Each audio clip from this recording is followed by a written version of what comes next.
It's the only industry where fierce competitors have to cooperate with each other in order to get paid. Right. Name another one. Two attorneys, they don't really want to cooperate. They want to make the other one more wrong, because the more wrong the other one is, the more angry their client gets, the longer they get the bill. Okay. I just don't know any other industry you have to cooperate with your competitors to get paid.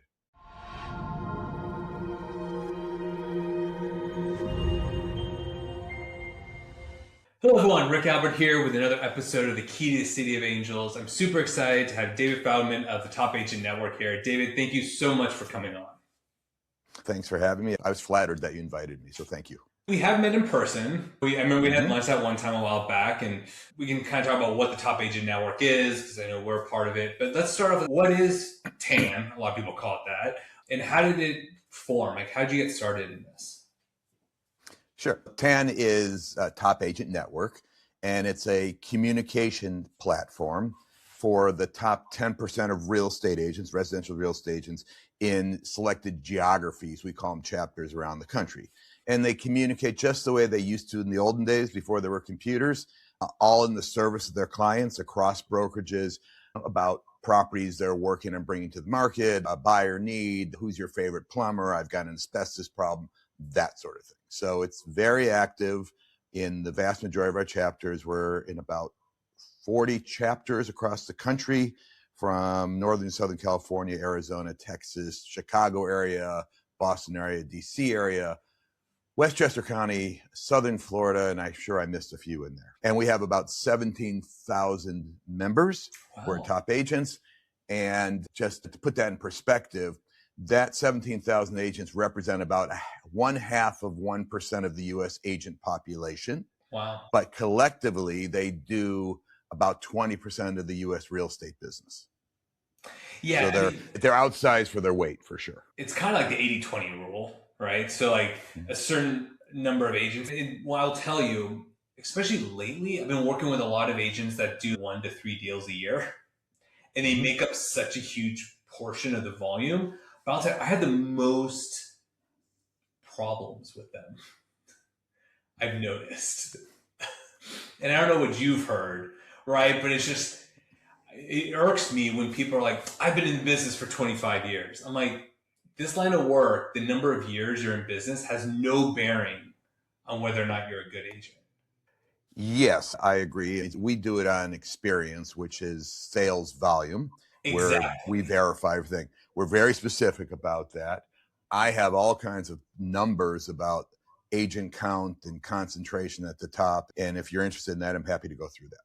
Yeah. But kind of interesting. What are some commonalities you're seeing with some of these top agents? Whether there's a certain volume sense of what are you seeing that makes these agents stand out? Okay, I'm going to start with the numbers. Okay. So you said 80-20 rule, and I'm a big fan of the 80-20 rule. I strongly believe in it. In real estate, it's more like the 90-10 rule. Mm-hmm. So 10% of the agents do 90% of the dollar volume, touching one side or the other. So that's just a fact. And in most MLSs, almost all of them, or all the MLS areas we're in, more than half the agents who pay MLS dues or run around with business cards didn't sell anything last year. Not one property. Right. Okay. So the 2 to 3 deals you're talking about are the ones between 50 or 60%, the top 10%, that smaller section. They do 2 or 3 deals a year. Typically one's like to their mother or their friend. And some of those people rise to the top. Sure. Some of those people fall to the bottom. We just focus on the top 10% because that's where all the vast majority of the information and the intelligence is that they want to share with each other. Okay. And that's fair. Yeah. Right. I think it was over 70% of agents didn't close a single transaction last year.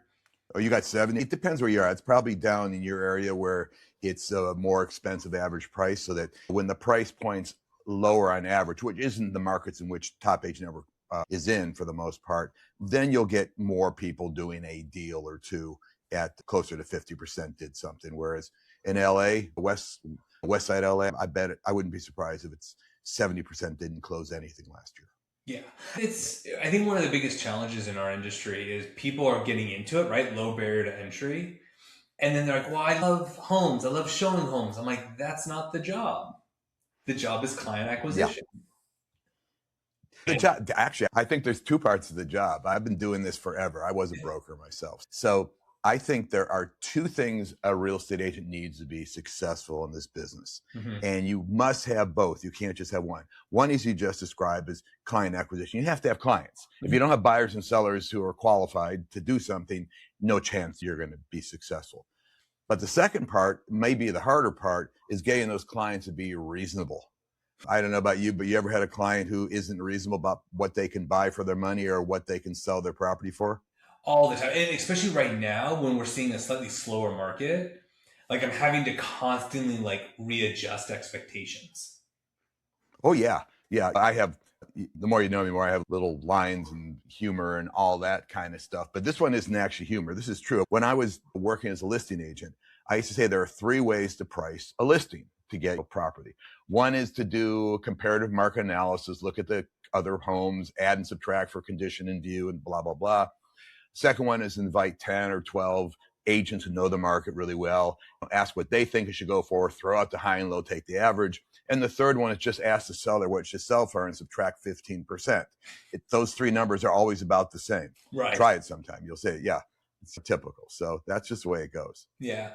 Now with the top agent network, there is like sharing of information, right? So even occasionally listings, and I get it, you guys are just a platform. To be fair, we've bought and sold through networking with other agents.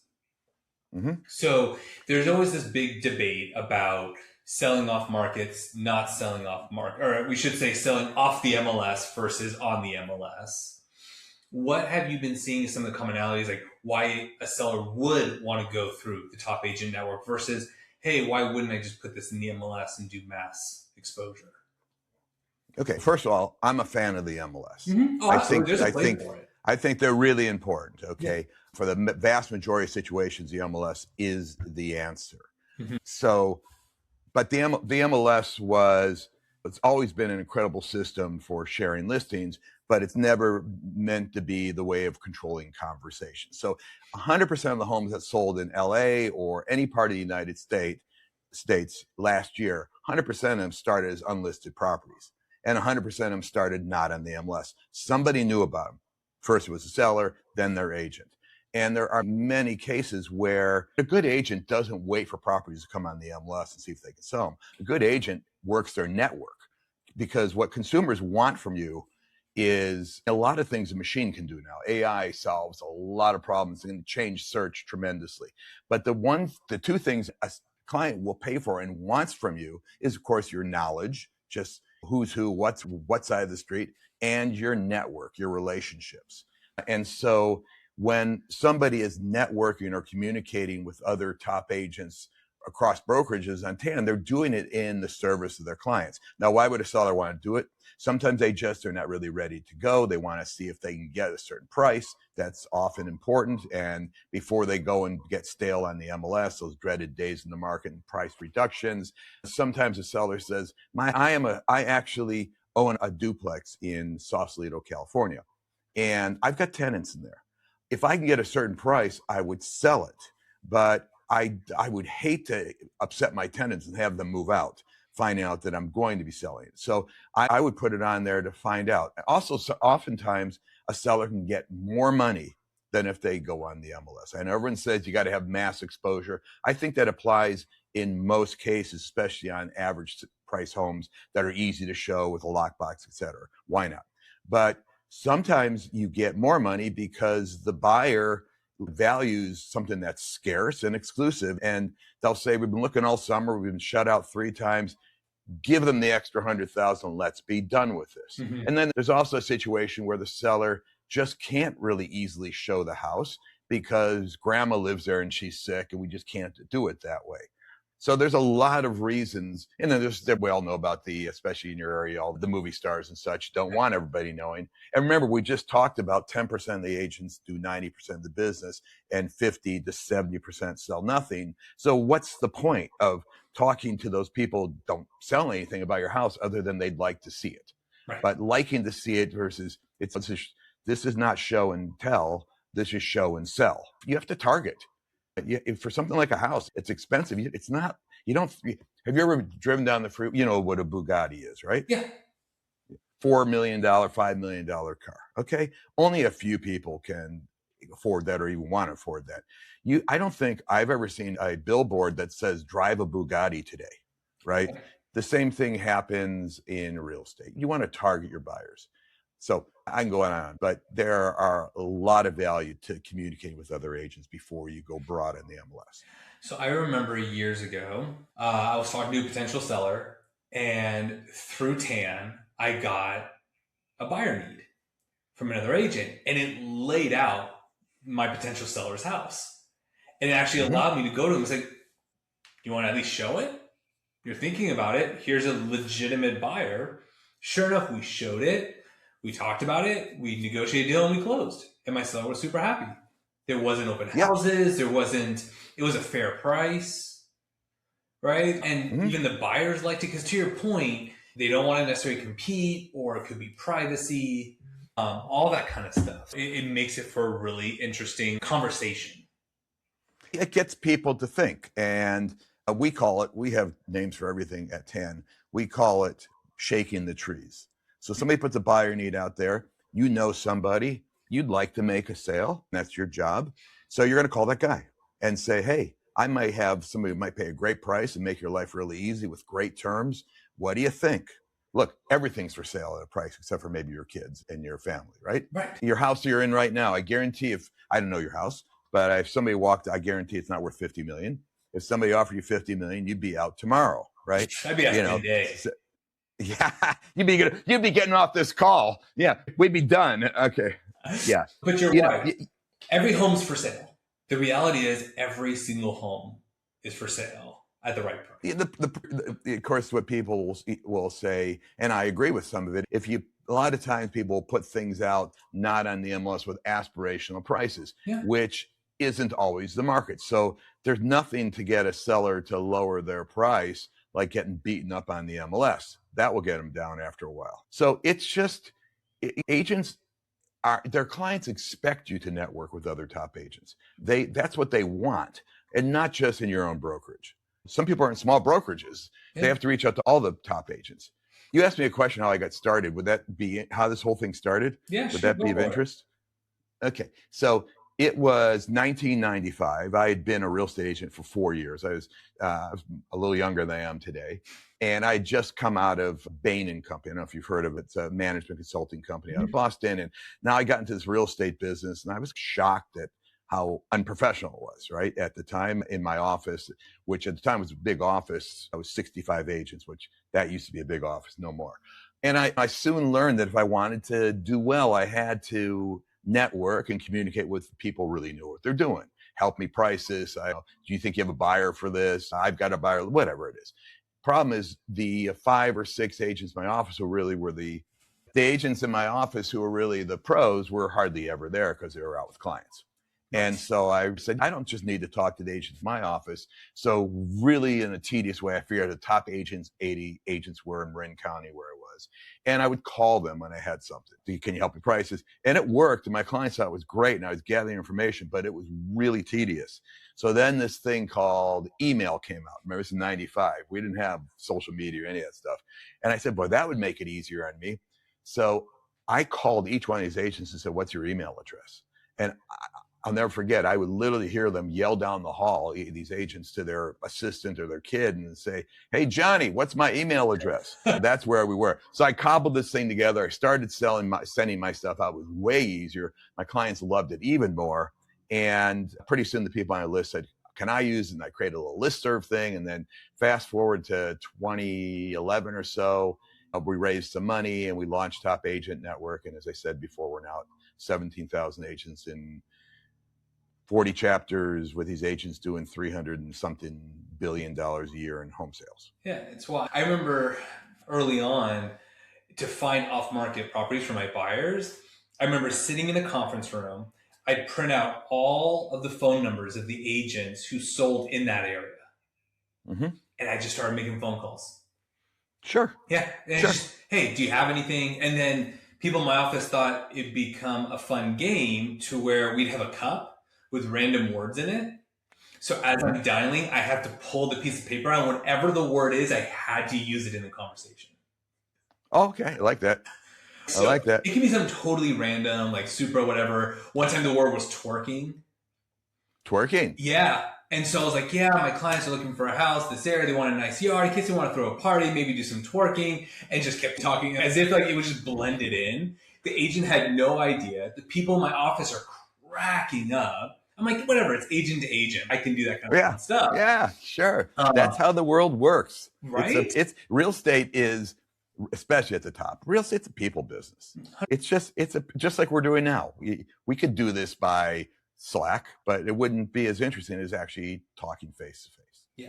So And that's why I don't think business. I think AI is going to make our jobs easier, but I don't think it's going to take us away for that very reason. People like talking with people like having conversations, like all that kind of intellectually stimulating conversations people really like. Yeah, and plus, I do think it's going to get rid of a lot of agents. Okay, I hope because a lot of what we've been talking about this forever. Maybe the time's finally here. But when a machine can do 80% of what an average agent does, the people are going to do it. They're going to prefer it. Actually, it's cheaper. It's quicker. They can ask a million questions. They have a new friend in AI. I know I do sometimes.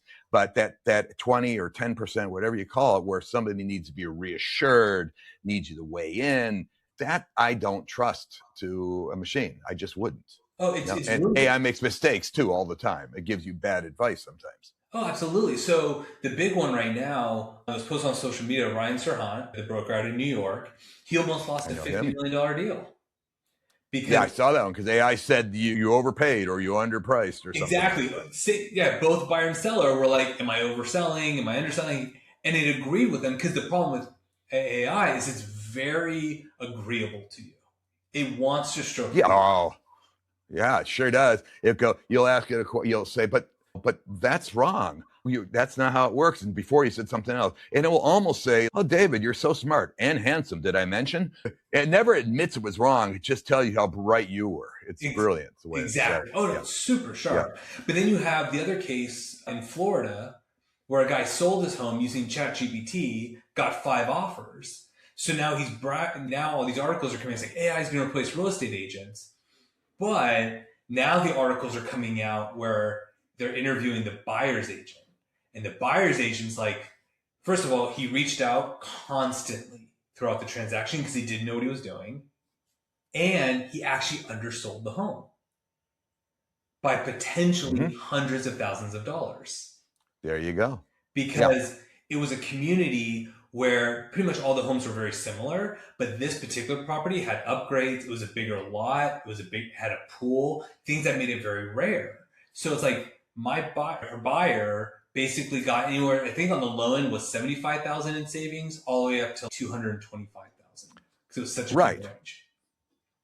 Yeah, that's the advice you provide. Things like this side of the street isn't as good because the fog comes in this direction, or there's a lot of nuances in real estate. Yeah. And again, as we talked about, people need to be reassured by an expert.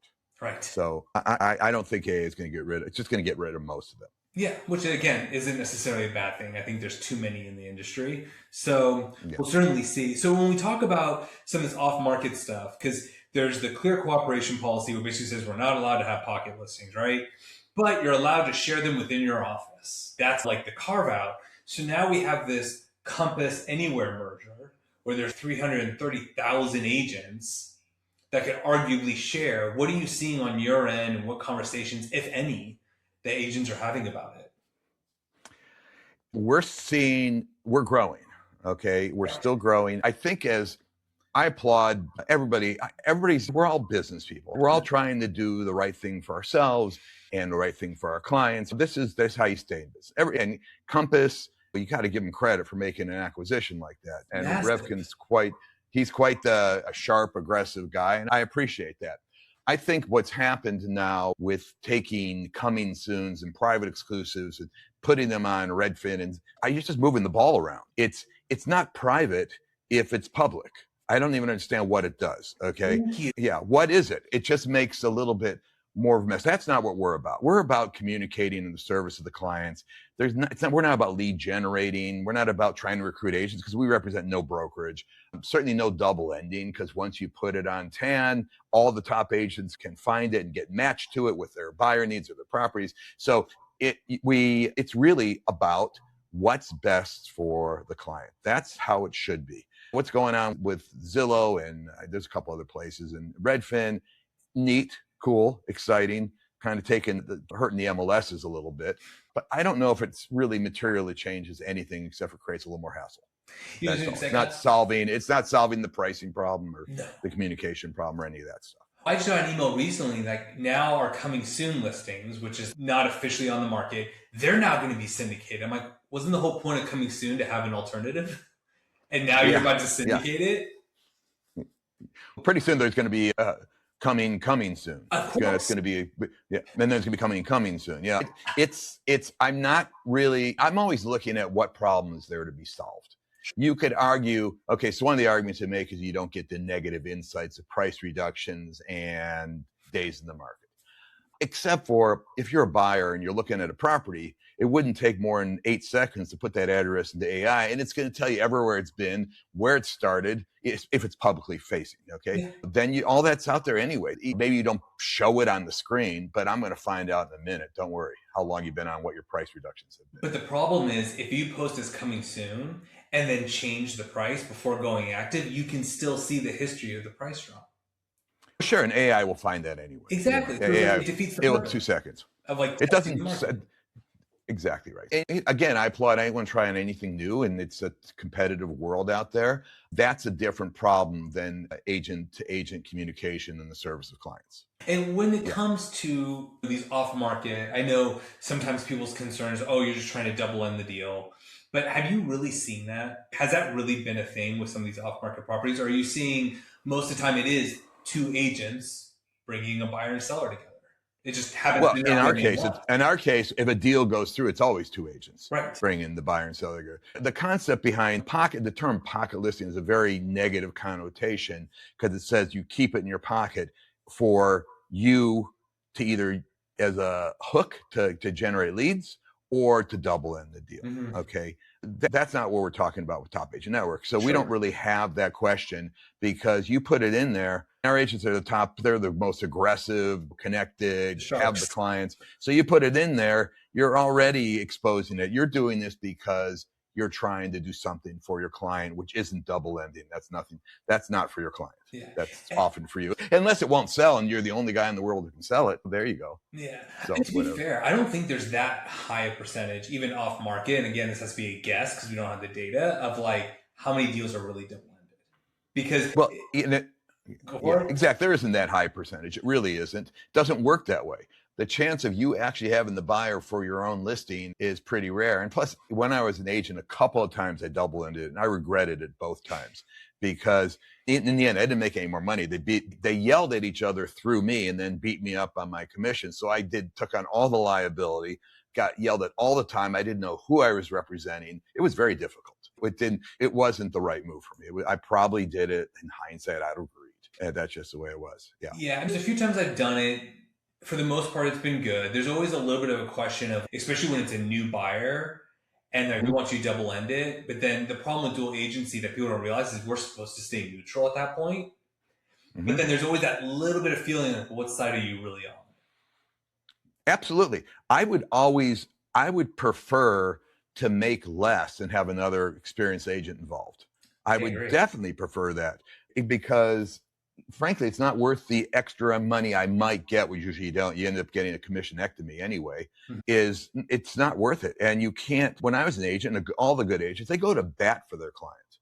You guys, that is your client. You're going to advise them. You're on their side. You're not going to mislead them, but you're on their side. You represent them. Yeah. When you're on both sides, only way you can ever do that is if they've already met each other and they want to do a deal and they're asking to facilitate it. Yeah. They know the price, the house is in good shape. Then you can do that because you're fine. And maybe it's a reduced fee to do that. Yeah. And also, to be fair, there's some deals I don't double end. I don't always. I had a listing once where my sellers have been living there for 30 years. there was a septic tank, there was this, the house needed work. I'm like, I'm not double ending this, because I know that if I bring in my own buyer, I'm going to have to suggest they do certain inspections. Yeah. And it Yeah, puts my seller at a huge disadvantage. And sure enough, I didn't do it. People asked me, hey, would you represent me? I said, no, you can find your own agent. And Yeah. the buyer that came through was with their own agent, brought their own contractor. They didn't even do inspections. I'm like, you have a septic tank. That can cost you $100,000 to replace. Cool. And it was a done deal. It's like the liability's on them. Here's an interesting question that you're bringing up, this double ending. Double ending legally is within the same brokerage. So I guess if you have Compass with 330 or 40,000 agents, I guess anytime a Compass person in any part of the country, not quite, but it's double-ended. The double ending I'm talking about is not the same brokerage, but the same individual. Correct. Yeah. Most people, when they think dual agency, they think same agent, both sides. But you're right. Technically, all of our deals are under the head broker, and we're all just the underlings, because this is the most legitimate multi-level marketing scheme there is. In real estate. Everybody gets their cut along the way. Yeah. I think there's going to be a lot more efficiency in real estate. I don't know how it's going to shake out, but my sense is there'll be two broad models. One is more of the commodity type homes. They're ready to show. They have a lot. And that's going to be done very efficiently. Not that many hands involved. Somebody's going to facilitate the transaction, something like that. And the fees will be lower. Might not be a popular thing I'm saying, but I think that just has to happen. At the high end, it's going to be different. There'll be the people who are really well connected, the agents, who do the vast majority of those, as they do now. Maybe they'll do more transactions with less work per transaction and get paid a little less. I don't know. We'll get paid a little less. It'll be interesting next 5 years. Right now, we think AI is a cat's meow. You wait for 5 years, we're going to laugh. We're going to say, you had to type something into a keyboard? I just thought it. And we're going to think it's hilarious. We thought DVDs were the answer. When's the last time you played a DVD? And that was so high tech. So who knows where it's going to go? Yeah, it is an interesting thought, especially because right now, more than I do, but it's probably, it does seem like a little bit of a slower market. So then the challenge is we're getting backlogged as agents. So what do you mean by backlogged? So like, for example, homes aren't selling in a week. They're selling in 30, 60, 90 days. So you're taking on more and more listings, but they're not flying. So you need to coordinate more open houses, more showings, more marketing, but your bandwidth only goes so far. I see. I agree. That's true. That's true. I think related to that, consumers are going to pick their listing agent not because you're good at marketing. They're going to pick your listing agent because you know how to find buyers. You know where the buyer, whether it's connecting with the other top agents or you have them yourself, but it's no longer I can push your house out there. That's a commodity at this point for the most part. Oh yeah. What I started doing is networking with agents who want to host my open houses, even during the week, right? Just get as much exposure as possible. We have to get more creative. And again, we do definitely have to, I'm noticing we're having to pivot more. Hey, look, so now this conversations I'm having with sellers, even with pricing, is, okay, from an appraisal perspective, it's worth this. The buying pool might knock you down because of A, B, and C. It just is what it is. And the market's ultimately going to dictate. Because we are seeing some homes that are getting multiple offers, and then some homes where I'm having buyers agents come through and like, this is priced too low. I'm like, then write an offer. Be a hero. Yeah, right? Be a hero. Let's get this done. Oh yeah, I've had agents like, oh, why hasn't it sold yet? I'm like, because I'm waiting for you. We have to get creative, and it is definitely become much more of a team sport. Yeah, it is. You have to look. You're preaching to the choir here. We are all about the experienced pros working together in the service of their clients. Yeah, real estate is I can't think. So Rick, you tell me if you can think of another business like this. Here's what real estate is that it seems to me to be unique to the industry. It's the only industry where fierce competitors have to cooperate with each other in order to get paid. Right. Name another one. Two attorneys, they don't really want to cooperate. They want to make the other one more wrong, because the more wrong the other one is, the more angry their client gets, the longer they get the bill. Okay. I just don't know any other industry. You have to cooperate with your competitors to get paid. It's interesting you bring that up. Because we're commission based for the most part, we only get paid when the deal closes. Attorneys rack up the bills. That's my point. Yeah, Exactly. we only You know get what I mean? paid, but a lot of times we get paid though if I'm selling an automobile. Okay, I don't have somebody on the other side. My competitor. If I'm selling BMW, I don't have to negotiate with the Mercedes guy to try to get you to buy. Okay, I just have to negotiate with you to get you to buy. Whereas in real estate, I have to deal with somebody else who maybe got a listing that I wish I got. So I didn't like that. All right. I didn't like that for that moment. I didn't like that guy, but now we have to work it out. Otherwise, nobody's happy if I prove you wrong. And so no deal comes together and the buyer's not happy, seller's not happy. I'm not happy and you're not happy. So we have to work things out. It's funny, because I 100% agree. And then one thing I had started doing recently, actually, because a top producing agent did this to me, was after the deal closed, she called me and thanked me for the transaction. There you go. I've never had an agent do that before. I'm like, that is genius, because you never know when you're going to work with that agent again. Sure. Let's say we get back to the olden days where there is a multiple offer situation. You can say it shouldn't be this way, but it is this way. You represent the seller and there's 5 offers. One of them maybe is a little higher, but you don't trust that agent or don't know them. You're going to try to work it to the agent you know is likely to close, who's a true professional and honest, as opposed to somebody you don't know. That's just the way it is. Now, in the end, if the other person is significantly higher and you're still going to go with them. That's what your job is. Right. But your job is to try to get it closed for the best price and terms for your client. Correct. Yeah, and I think oftentimes, especially on the selling side, they forget about the closing part. They're like, I just want the best price. I'm like, that's only the first step. We got to get it to closing. So like even last year, I had multiple offers on a condo, low price point, very entry level. And we had one that was like $5,000 more. But the one that was $5,000 less was cash. And I'm like, this gap is not enough to take the risk of dealing with the other stuff. And sure enough, it was a super smooth transaction. And at the end, I called the agent. Thanks for such a great transaction. Really appreciate it. I hope to work with you again. Exactly. When you I used to say years ago, you really get to know how good your agent is when you get an offer. Okay, when you're dealing with offers from that point forward. You have kids, right? Yeah, I have one. Yeah. How old? 2. Okay, so you have a 2-year-old. Your 2-year-old, if they had the right price with a little help from you, could get multiple offers on a property in the MLS. Could get 10 people calling the number of your kid if you posted one in there. Yeah, kid wouldn't have any idea where to take it from there, but they could get 10 offers. So getting the offers, especially on something that's a commodity property in the MLS, is not the challenge. It's what to do with those offers and how to deal with all the problems that come up. In every single transaction, there's a problem. Oh, yeah. In fact, I used to tell people there's at least 3 traumas per transaction. So when we get to the first one, they find termites and everyone's stressing out. And I say, no, we're doing well. We're 1/3 of the way through. That's great. Trauma 1. Unless I'm seeing 3, I'm almost thinking it's not going to close. It's funny, but that's what we're paid to solve, are those problems. Yeah. No, it's a good point.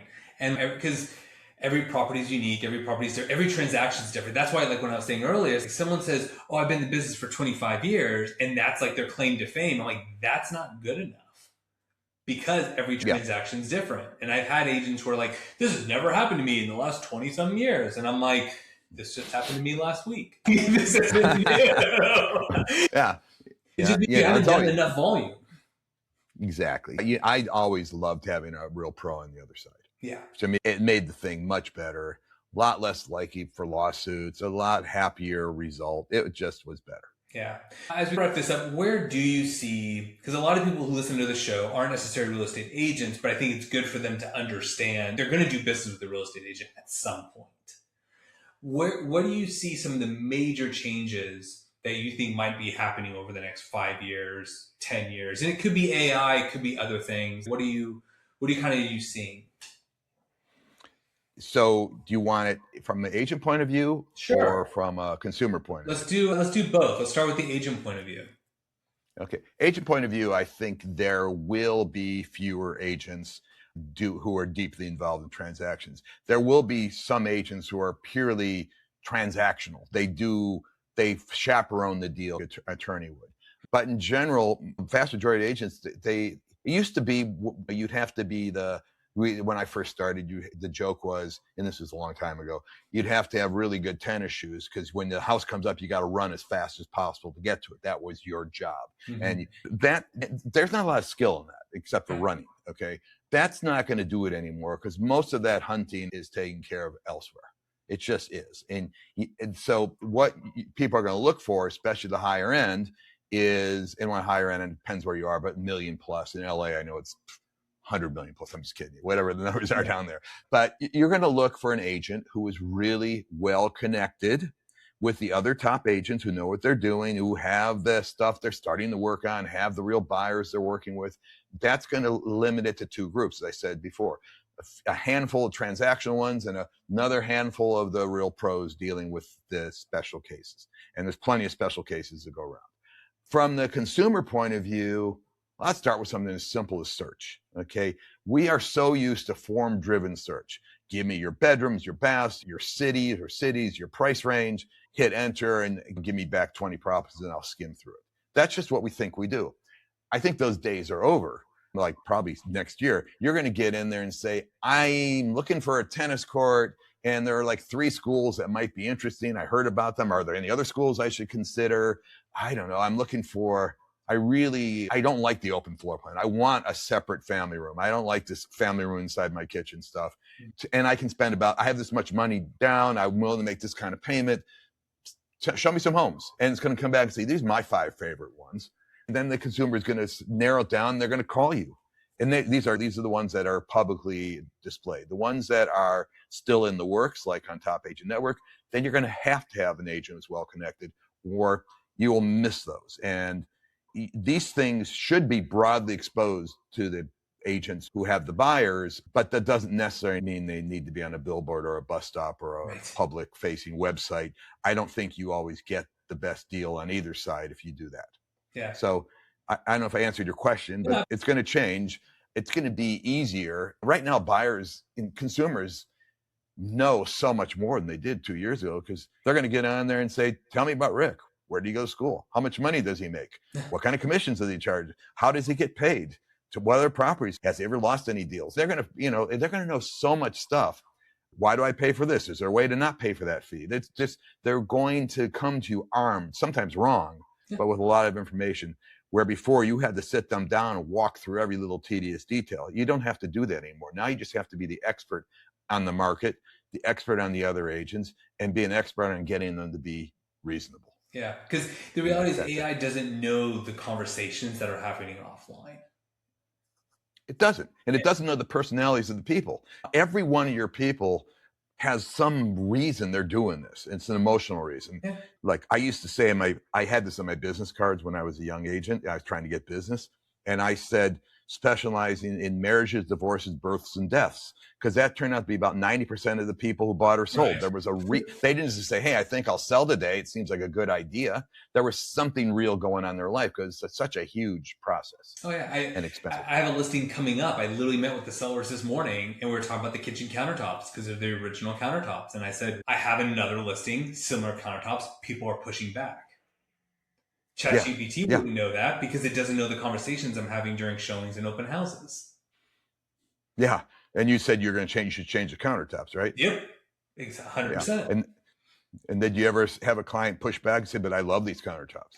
They haven't said they loved it. They just said it wasn't within budget. And I said, that's your choice, but this kitchen's actually fine, but the countertops is throwing everything off. And sure enough, people are coming through saying, I have to gut the kitchen. I'm like, but you don't have to gut the kitchen. You just have to do the countertop. I had a guy years ago, bachelor house. He loved his wood paneling, dark wood paneling. And it wasn't helping. It was made the house dark, but he thought it was so manly and great. And one of the contractors came in and he said, I would change his paneling. And the guy said, I think this paneling is great. He says, oh, I thought you were selling your house. Oh, you're gonna be visiting this house a lot after you sell it. I didn't realize that. I thought you wanted somebody else to live in here. So he went and painted all the walls and it sold. Yeah, exactly. Yeah, exactly. It's just the conversation. David, thank you so much for coming on. How can people get a hold of you, learn more about the Top Agent Network? Sure, absolutely. So the easiest way, so we're agent focused. Right. Okay. So the easiest way is to go to topagentnetwork.com. You can read about it, you can apply, and we do it very quickly. We have a whole team that deals with qualifications. If you're a consumer, want to hook up with a Top Agent Network member, you can search a directory to see if somebody is a member or not. If you don't even know who you want to look for, you can request to be connected with an agent, and we will do that. Perfect. Thank you so much. I really appreciate it. Thank you. Yeah. Thank you, Rick. It's been fun. Bro, I enjoy talking to you. Thanks for doing this. Yeah. Next time you come down to LA, we'll grab lunch again and we'll talk more smack about agents who do 0 to 3 deals a year. Oh, wait. I know you don't have to, but there was when we launch new chapters, like we just launched in Florida. I have my shtick that we all have to do. And we do the part about there's too many agents in why TAN focuses in the top 10%, all this stuff. And I tell this and it applies anywhere. So you're in Calabasas, is that right? Yeah, the general Los Angeles area. Yeah. Absolutely. So the joke goes like this. If somebody's driving around at midnight in Calabasas and they get pulled over by a police officer and the officer says, "Sir, may I see your license?" That person's more likely to have a real estate license than a driver's license. That's how many real estate agents there are. Next time I get pulled over, you ask for my identification, I'm just going to give my business card. Maybe they'll find it funny. Maybe my ticket will just double, but we'll find out. Yeah, there you go. All right. Thank you so much. Yeah. Absolutely. Good luck in your next meeting or you have another podcast right now? Yeah. Today happens to be a busy day. So we're about to interview someone on the property management side of things. So it should be good. I hope it was better than this one. No, I'm kidding. I hope good luck with it. All right, thanks so much. And thank you everyone for watching and listening. I'll talk to you guys next week. Okay. Thank you. Bye-bye. Want to keep unlocking the secrets to building real wealth in Los Angeles? Stick around for the next episode. Tap the video on screen to keep watching.